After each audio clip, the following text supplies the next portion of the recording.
गोबांबार बड'लेण्डआव फैबाय आरो जों दायो मिजिंथिदों जे NDP नि केस उइथड्रखौ लानानै जोङो बिथांजों सावरायदोंमोन आरो NIA नि केसखिनिखौ बिथाङा सेन्ट्रेल गभर्नमेन्टनिफ्राय स्टेट गभर्नमेन्टआव रिटार्न खालामनायनि बाथ्राखौ बुंलांबाय जोंनि सिगाङाव आरो अब्लानो केसफोरखौ फोजोबनो हागोन। बिनि अनगायैबो गुबुन गुबुन जिफोर डेभेलपमेन्टेल बिसय बबे जिनिसा मा जाना दङ बेखौ खोब मोजाङैनो बिथाङा रायलायलांदों दिनै।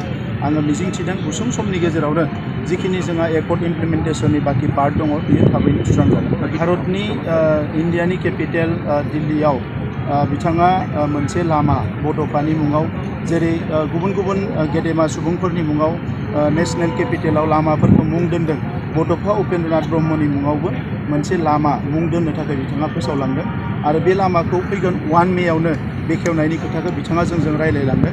दा जोंनि थाखाय मोनसे गोग्गाथावना बाथ्रा बड'फा उपेन्द्रनाथ ब्रह्मखौनो जोङो जोंनि आदर्श जोंनि बर' माहारिनि बिफा हिसाबै मानिदों आरो बिथांखौ जोंल' मान होनाय नङा दिनै सारा आसाम रायजो आरो भारत नाङैनो मान होनायनि मोनसे थासारि फैदों। मानोना बिथाङा गोग्लैसोनाय बर' हारिखौ राजखान्थि बिथिङाव समाजारि बिथिङाव गुबुन गुबुन बिथिङाव सोलोंथाइनि बिथिङाव जौगाहोनायनि मोनसे गोदान मोनसे जांख्रिथाय लाबोनायजों लोगोसे हारि माहारिफोरजों बोरैहाय एखे मोनसे थासारियाव थांनानै थानो हायो गोबां पजिटिभ खामानिफोरखौ बिथाङा मावलांदों बिहोमा होलांदों। दा बेखौ बुजिनानै दिनै नेशनेल लिडारफ्राबो बिथांखौ मान होदों। दा बेनिखायनो मानगोनां नखर मन्थ्रि बिथाङा दिल्लीनि मोनसे लामाखौ बड'फानि मुङाव डेडिकेटेड खालामनाय एबा बिथांनि मुङाव दिनै फोसावनानै दोनलांदों। बाथौ धोरोमनि सायाव बिथाङा जोबोद सिरियासलि स्टाडि खालामगासिनो दङ।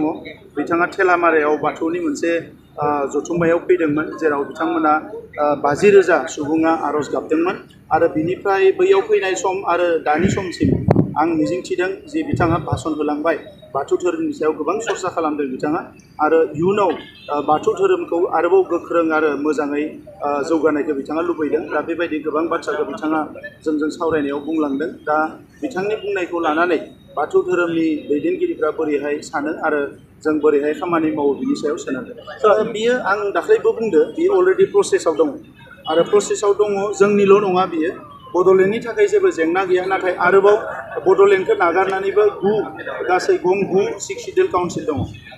दा बे टटेल 10 6 सिडिउल काउन्सिल दा बे 10 6 सिडिउल काउन्सिलनि गेजेराव बाखि जि 6 सिडिउल काउन्सिल दङ दा बिथांमोननि मायबाफोर जेंना थानो हानाय जेराव जोंनि मिटिङाव फोसावनाय लोगो लोगो बैसोरनियाव थांनानै माबा मोनसे जेंना जागोन। दा बिथाङा बेनिखायनो जोंजों रायलायलांदों जेबो बिनि सायाव जिंगा सिनांगौ गैया। बड'लेण्डनि बेलायाव जिखिनि सोनांगौ दाननांगौ बेखिनिखौ क्लियार खालामनानै मोजाङैनो खालामखानानै लाबाय आरो एनि टाइम बियो बिला फैनो हासिगौ।